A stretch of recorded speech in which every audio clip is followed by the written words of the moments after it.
¿Cómo están? Espero que estén súper bien. Hoy estamos acá, un primer día, digamos, con Sol.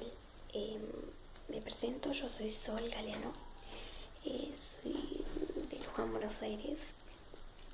Bueno, se ve que el video se me cortó y les voy a enseñar cómo hacer este slime técnico que es este. Miren, es súper estirable. Vamos a enseñarles. Los materiales que necesitamos son plasticola blanca, un botecito, una cucharita chiquita. Como ven, ya lo tengo acá porque les dije que lo estaba haciendo y ya se me había cortado el video. Perfume, si quieren que le quede olor, es opcional. Colorante comestible, yo ya lo tengo guardado, yo ya lo sé. Bueno, borax, que está barato, yo lo pagué 11 pesos acá en Luján, Buenos Aires. Agua, yo ya lo tengo con borax porque ya me había sobrado. Y por último, una cuchara. Bueno, el procedimiento yo se los voy a explicar igual porque a mí se me cortó, yo ya lo había hecho. Bueno, es poner la plasticola, teñirla, ponerle un poquitito de agua con borax y a medida lo vamos a revolviendo y ya les va a quedar.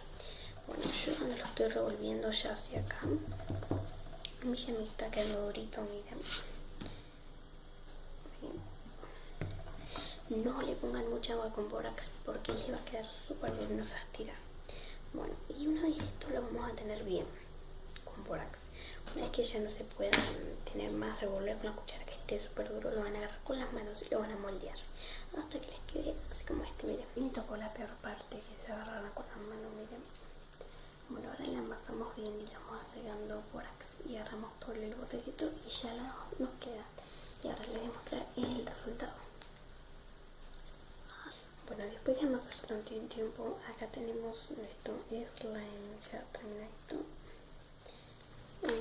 Es súper lindo, o sea, súper estresante y súper estirable, miren.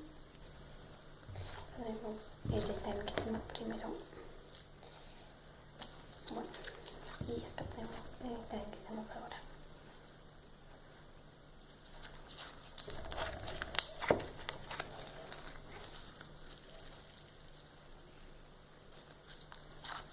Bueno, espero que les haya gustado este video. Si es así, suscríbanse y denle like. Síganme en Facebook, perdón. Estoy Sol Irina Galeano. Bueno, la verdad, esto funciona, así que espero que les haya gustado. ¡Los amo! No, mentira. Me quería copiar de Leslie Polinesia.